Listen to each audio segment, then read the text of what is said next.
What is happening, everybody? Trey here, joined by my dad, Sean. And today, at Reactions to the Classics, we are going a George Harrison song battle right here from his iconic record. Yeah. And I think I can speak for both of us. Our favorite Beatles solo record. Sure, yeah, you can. All Things Must Pass from 1970. We're going to check out Run of the Mill versus Isn't It a Pity. Cheers to our patron and friend of the channel, Arnie, for requesting this one for us today. Two great tracks. And if you'd like to have us do a song battle or reaction or album reaction for you, you can check out our Patreon page as well. Link below, and it'll be at the end screen. And we'll also put the review we did of All Things Must Pass. Yeah, it's a two-parter as well. But I guess, Dad, we'll get after this thing, man. We'll start with Run of the Mill. Yeah, and this album's kind of famous in our RTTC war just between me and you because I'm the research guy. When we did this album, I started out with 104 pages of research that I brought down. There's so much on this album. Don't worry, guys. I'm not going to talk to you for the next 10 minutes on this, but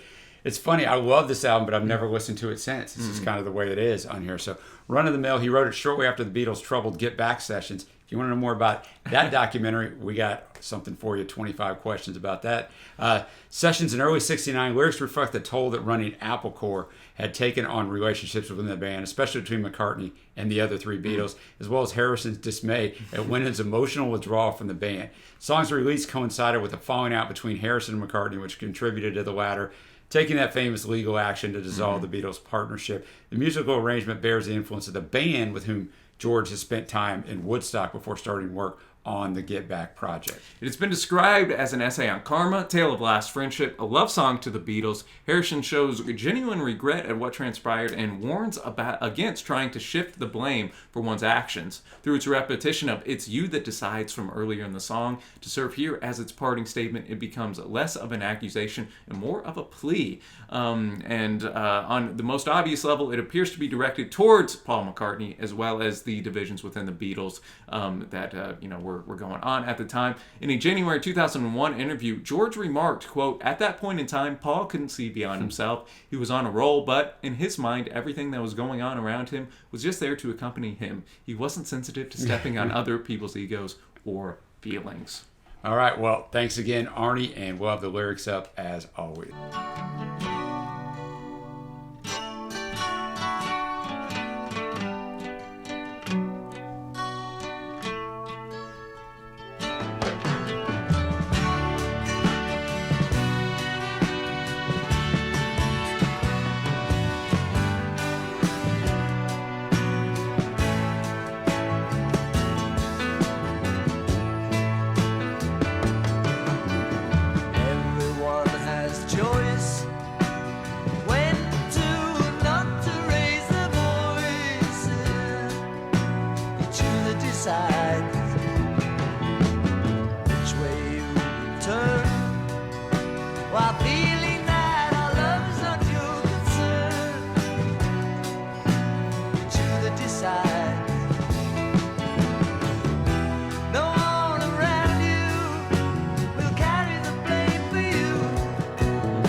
George never afraid to hold anything back, man. No, man.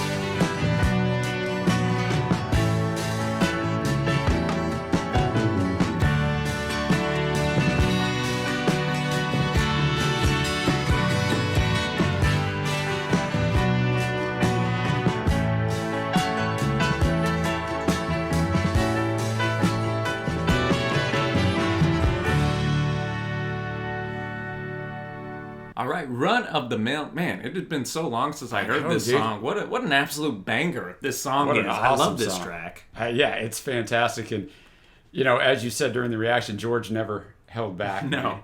Everyone has a choice when to or not to raise their voices. It's you that decides which way will you turn while feeling that our love's not your concern. It's you that decides. So, he's just firing shots at Paul. He's just really calling him out. I don't know if he's firing shots. Yeah. He's just saying, dude, what's Saying the deal? how it is, right? Yeah, what's the deal here, man? And musically so rich. Man. Definitely, with that, Spectre type of production. Yep. It has that full sound. I love horns. the trumpet. Yeah, were great in here.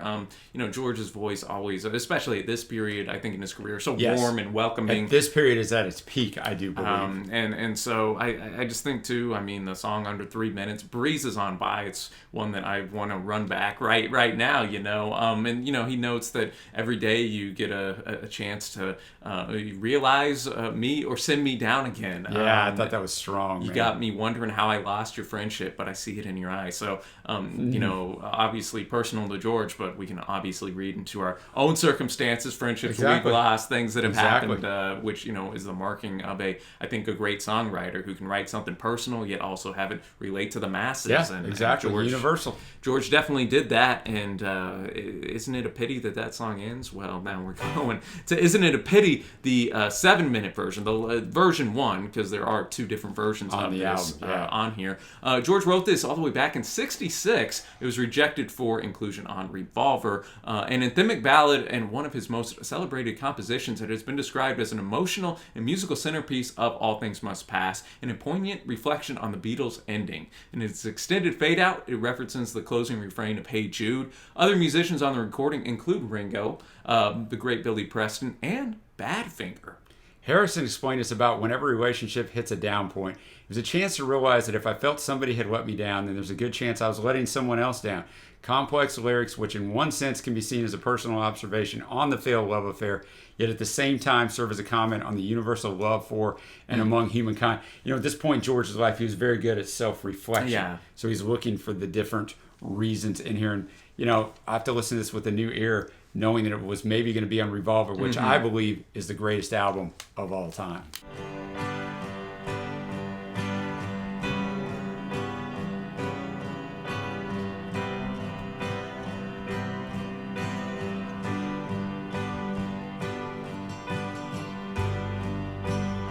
Isn't it a pity?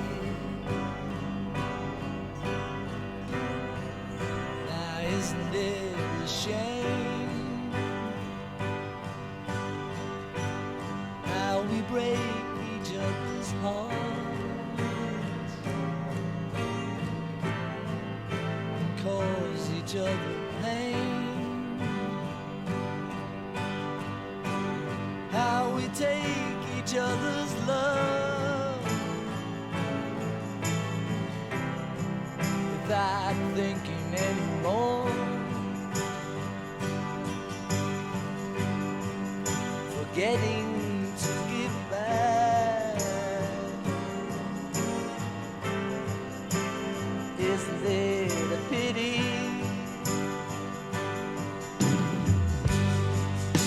Some things take so long, but how do I explain? Not too many people can see we're all the same, and because of all the tears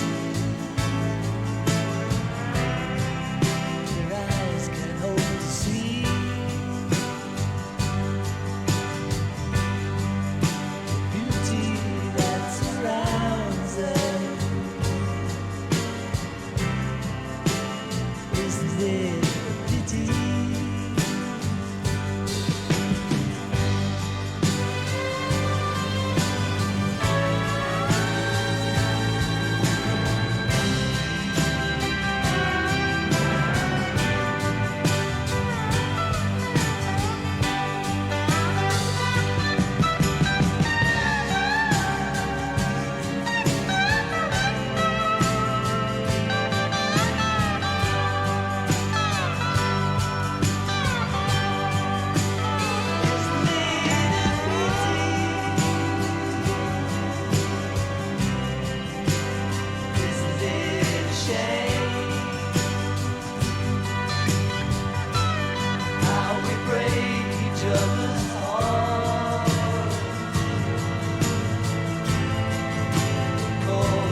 people are saying the Hey Jude kind of Yeah, outro.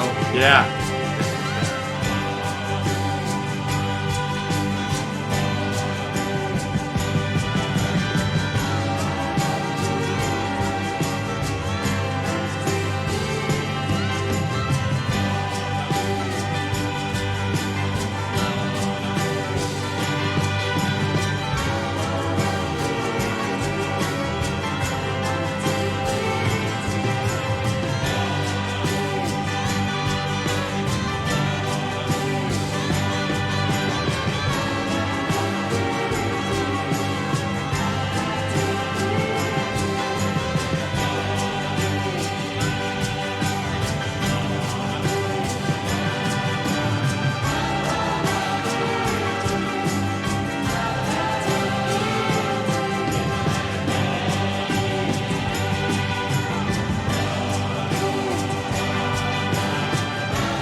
Isn't it a pity version one? I'll let you kick this one off here, Dad. Well, I think one thing that's interesting is this was written in 1966, remember, Mm-hmm. and Run of the Mill was written in 1969. So this isn't necessarily as overtly at the Beatles Mm-hmm. Yeah. yet. He's still having that feeling. I think the soundscape Mm-hmm. is fantastic. Isn't it a pity now? Isn't it a shame how we break each other's hearts and cause each other pain? How we take each other's love without thinking anymore, forgetting to give back? Isn't it a pity? So yes, that can be universal love Mm-hmm. and that sort of stuff. But yeah, I just thought. Rich guitar work, obviously. Oh, yeah. Just I rich love the everything. slide guitar, too. Which is George Mm-hmm. on there. But yeah, it's an excellent song. I remember it being really good. My memory was correct. Yeah, man, just production on this is Yeah. immaculate, man, and it's cool too knowing that Preston and Ringo are on this song I agree. as well. I think George is firing on all cylinders on the guitar work. Voice again, very soft, Yes. a very lush sounding track too. That's with the word. Orchestral arrangement in here. Again, a bit hypnotic in the ending as well, with the kind of just the repetition. Isn't it a pity? Yes. What a pity. But it doesn't seem like a long song. No, it doesn't. Whereas Hey Jude can kind of sometimes drag on. After you've heard it so many times. It's great in concert. But so before we move off this song track, I got to ask you the question. Could this have made Revolver? See, I would have told you beforehand, yes. I don't know, but I also think Revolver's the greatest album ever. Probably not for me. Yeah, and then you wonder, it's like, what would this have sounded like would in have been- '66? Yeah, it would have been like a 3-minute, Yeah. 50-second song, and it wouldn't have sounded nearly this good. Yeah, No, you're right. Exactly. So I'm like, okay, we could have. It's tough to mess with something that is so Yeah, and maybe that's well the done problem. on I'm like, Revolver. But yeah. hey, I'm sure they would have made it work. But I guess that'll take us now to our winner. Isn't it a pity? Run of the Mill. What you got? What you got? Well, I hadn't listened to this album in forever, Mm-hmm. like I talked about. So just looking and doing the research for the battle, I'm like, yeah, I'm definitely going to be, isn't it a pity? It's actually definitely not. I'm going with Run of the Mill. All right. Maybe probably an upset alert here, but Run of the Mill. Dude, well, I'm going to be different. I'm going, isn't it a pity? I think but most will. Run of the Mill is still a phenomenal track, man. And if you, for some reason, haven't listened to this record, man, and do yourself a favor, go check it out. Go check it out. There are a lot of great gems on All Things yeah. Must Pass, man. yeah. And these are two of the better songs on there, though. And so shout out, man, to Arnie for requesting this battle. Be sure to show Definitely. him some love and let us know which of these two songs you have coming out on top. But all that to say, Dad, I guess that'll do it from us today. If you like what you saw, man, be sure to hit that big thumbs up and that red subscribe button if you haven't already. And until next time, thanks for watching, happy listening, and we will see you.